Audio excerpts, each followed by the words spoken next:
Hey everybody, I'm Benjamin, aka The Terrible Australian, and welcome to my video review of the spy comedy Keeping Up with the Joneses. So let's get right into it. Now, as everyone knows, I think out of all the genres of film that are out there, comedy is definitely the most subjective because, as I've stated before in other video reviews I've done on comedies before, comedy is subjective because what one person's going to find funny, another person isn't going to find funny at all. And, that's just the way it is. Like, there are some films in which I think are hilarious, but a lot of people don't find them funny at all. Or there are films that I just don't find funny at all, but other people find them hilarious. So it's kind of interesting in that way.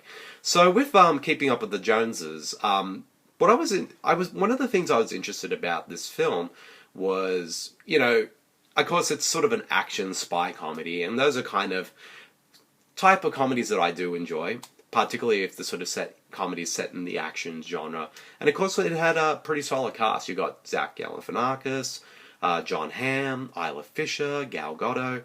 So it was that cast alone that also got me very interested in the film as well. And of course, it was directed by Greg Mottola. I think that's what he's...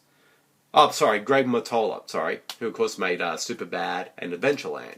So he's a pretty solid director, and I've enjoyed some of his previous work. So I was very curious to see, like how he would handle this film. Like, would it be as good as kind of the, other films that he's made in the past? Unfortunately, though, I'm just going to put it out there. I think this is, without a doubt, his worst film as a director, because...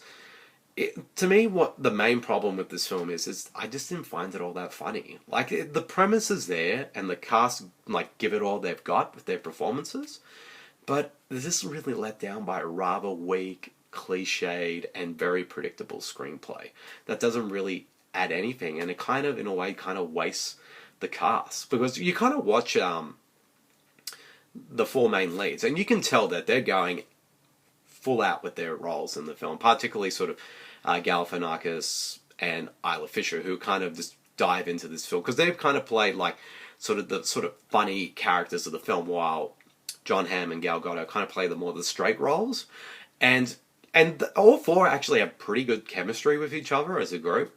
But unfortunately, it's just really the script that kind of lets them down and doesn't really sort of provide them with the material they need to sort of make it as funny as it could have been. Like, it's all there, but it's just a rather sort of a weak script. And Greg Mottola does try to sort of bring the laughter with a lot of scenes, but it's just kind of weakly done. And also, sort of the action set pieces in this film were kind of rather weak as well. And it's just a very sort of flat and kind of uninspired sort of spy comedy. And especially with, a couple years back, Spy with Melissa McCarthy, which was a great sort of spy comedy that was both funny and energetic and actually had really good action set pieces to it.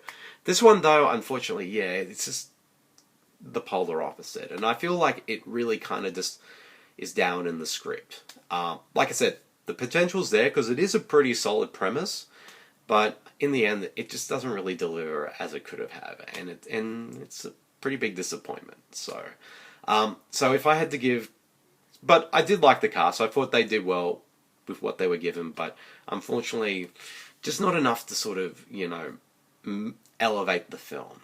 So yeah, they were solid, but a little bit wasted. So if I had to give this film a rating, I give it about a 2. It's a pretty forgettable film.